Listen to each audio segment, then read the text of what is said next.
Hi, my name's Melvin, and I wrote yesterday's episode for tomorrow today.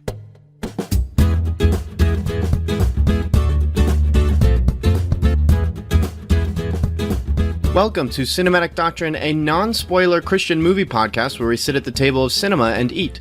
Tonight we'll be dining on Danny Boyle's Yesterday.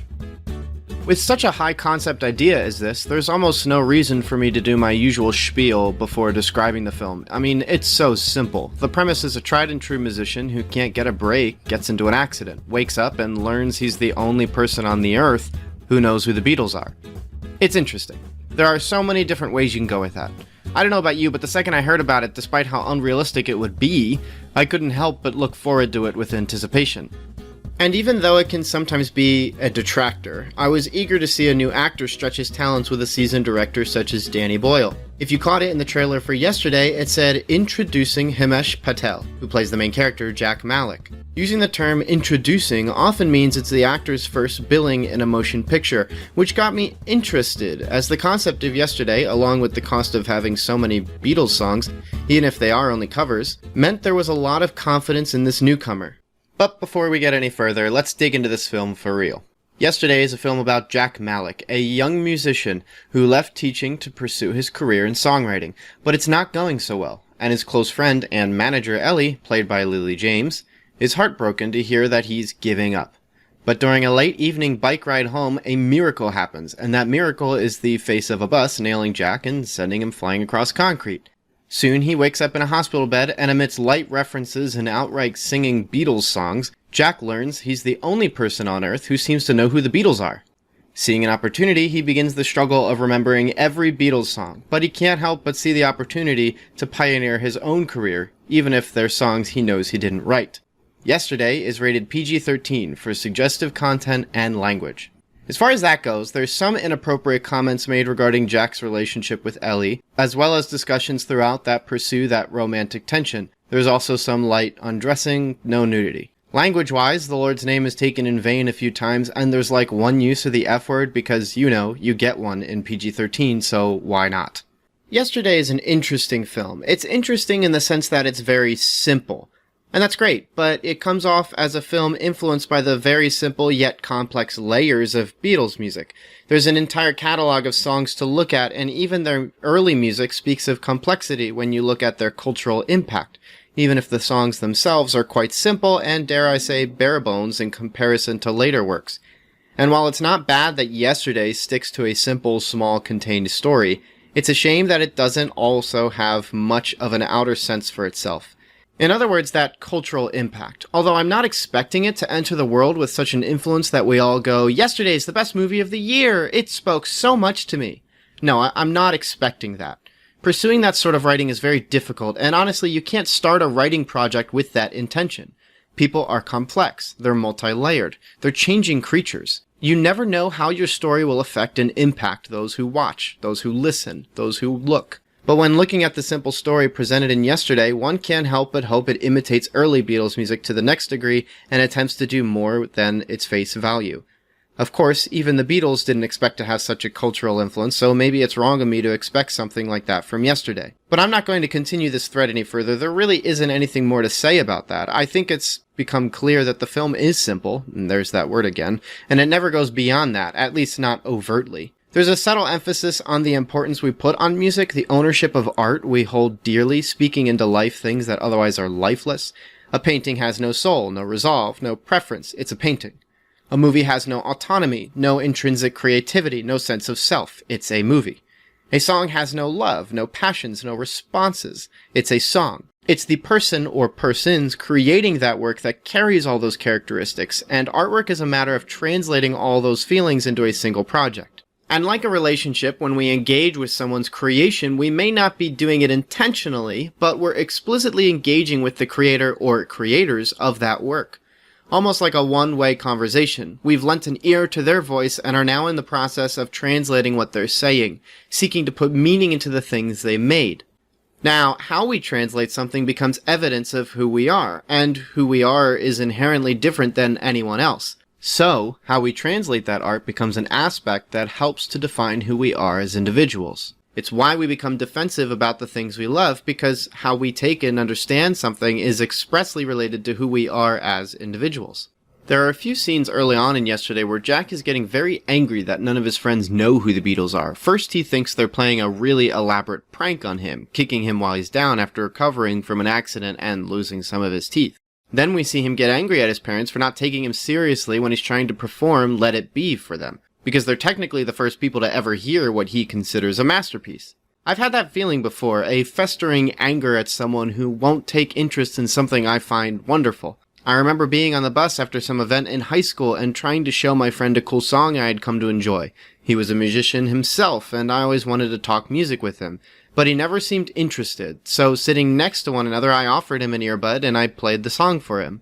I knew he was reluctant at first, and nearly 30 seconds into the song he was talking to someone else on the bus. Then, when the earbud accidentally fell from his ear, I noticed he never turned around to pick it up and put it back in. That's a small moment, but something about it really hurt me at the time, and I felt lonely despite sitting in a crowded bus with a bunch of people who, all things considered, were friends of mine. Something about that song was a part of me, and for someone to not take interest felt like they weren't taking interest in me. And when you look at the Beatles' entire discography, you know there's a part of someone in every one of those songs, even if John, Paul, George, and Ringo never meant to capture so many people's attention. And I like that idea, as artistic ownership is a big part of this movie, since the biggest question one might be asking is whether or not Jack is plagiarizing, even if he's now in some sort of alternate dimension where he's the only one who remembers the Beatles. I found that choice to be clever, but that discussion of artistic ownership isn't all that engaged in the film, even if Jack soon signs with a record label that then treats him as property. You know, they own him. It's a lot of surface level, and that's totally and completely fine. The film doesn't have to go into the minutiae of this philosophical conundrum, and I'm not saying it would have been better off if it did, as it could have been a difficult idea to bounce around, but looking at the Beatles' discography, later in their career, they engaged artistic expression on some risky levels. To see the film grow like the Beatles did would have been really interesting, but it seemed to choose a light romantic comedy over anything else. And if I may be so bold, I'd like to compare Yesterday to a far inferior film from this year, Velvet Buzzsaw. Written and directed by Dan Gilroy, Velvet Buzzsaw is about an artist who inexplicably dies in his apartment where a female art distributor lives. She stumbles into his apartment and finds hundreds of paintings lying about. Amazed by them, she steals them and begins distributing them for high profit, unaware that they're possessed by some sort of evil spirit. It's honestly a terrible film. But there's a subplot featuring John Malkovich as a character who is struggling to paint, create, or produce anything of monetary value. His spark is, in a sense, gone, and while the rest of the film is pointless junk, this heavy subplot of John Malkovich trying to create art climaxes as the credits roll. This isn't spoilers by any means. Not that spoilers would matter considering that Velvet Buzzsaw is terrible. But we're in an overhead shot watching as he digs a stick into patterns on the beach, while the waves actively wash away what he's making. Yet he continues to paint in the sand, making swirls and angles of all kinds. And there's something beautiful to me about creating something that, for the briefest of moments, will be enjoyed privately. As if creating, or the ability to create, is satisfactory enough to create at all. I really love that scene, and while I found Velvet Buzzsaw lackluster on all fronts, except performances, in which most of the star-studded cast puts their A-game into a stupid movie, I keep thinking back to John Malkovich dancing across sand, leaving a momentary impression. Now compare that to Jack Malik, who is unsatisfied with simply creating and is seeking out stardom. Well, not really, since the film doesn't dig into that. Or maybe Jack Malik wants to make money, or at least enough money, to take care of himself. Well, not really true either. The film doesn't really get into that at all. Or how he wants to create music to impress those around him. Well, no, not that either, because the film doesn't touch on that at all. So what does Jack want anyway? He wants something, so let's just go with that. Jack wants something from his music and isn't getting it. So seeing the opportunity to take someone else's music, he does. And since he knows nobody will know he's done it, since it's a parallel universe, why not? Something feels dirty about that whole thing. Not the whole plagiarizing across universes thing. I mean, In a sense, I find that dirty.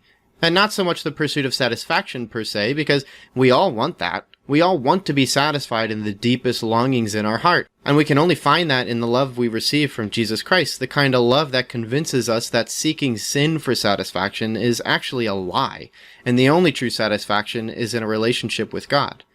I think what I find dirty is the lack of satisfaction in simply making something.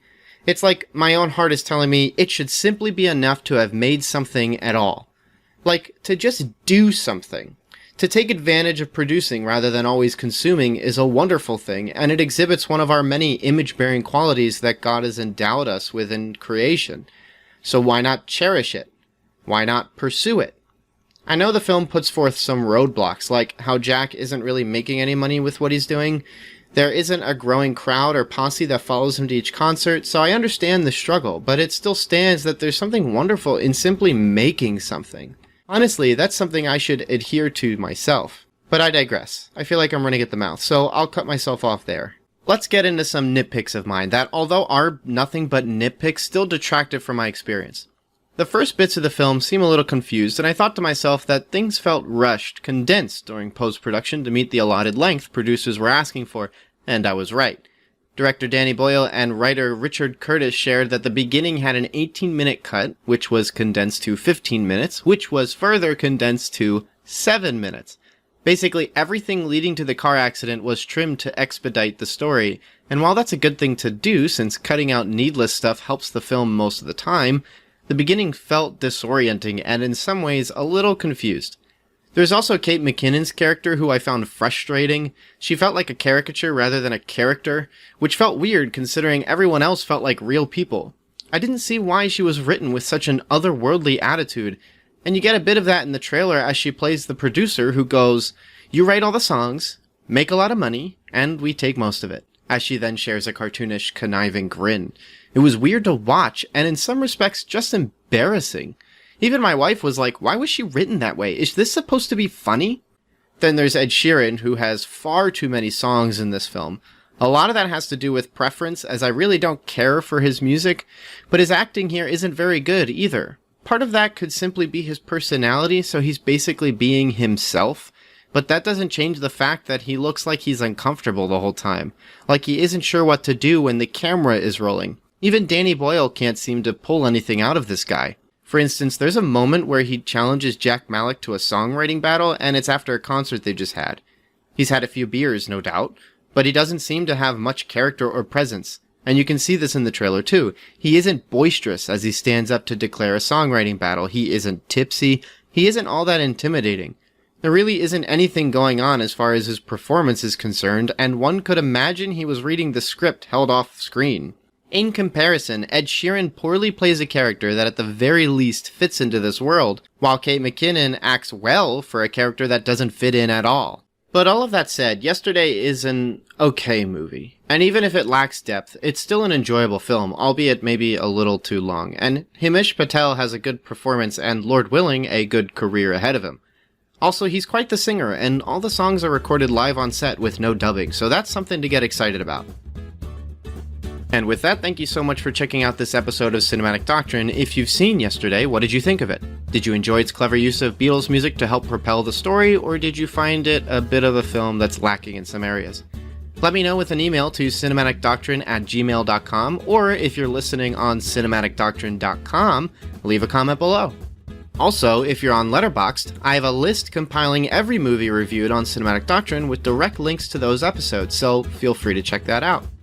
Also, I'll be making a guest appearance on not one, but two different podcasts. One of them is War Machine vs. Warhorse, a movie podcast where we talked about Under the Silver Lake, The Nice Guys, and The Black Dahlia, and dissected similar themes across each of them, primarily the use, or misuse, of women in each film.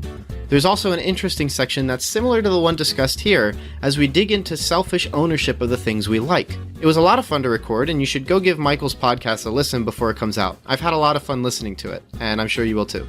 The other podcast is The Reformed Gamers, the show all about theology, video games, and anything else. In our segment, we'll be talking about the first 3 Resident Evil films, which, well, let's just say they're going to make for an interesting episode. And before I lose you, check out Cinematic Doctrine's Facebook page for daily news, shenanigans, and the semi-daily movie deathmatch, where I pit two films together and you decide who wins. Next time I'll be reviewing John Watts' Spider-Man: Far From Home. Until then, stay cool.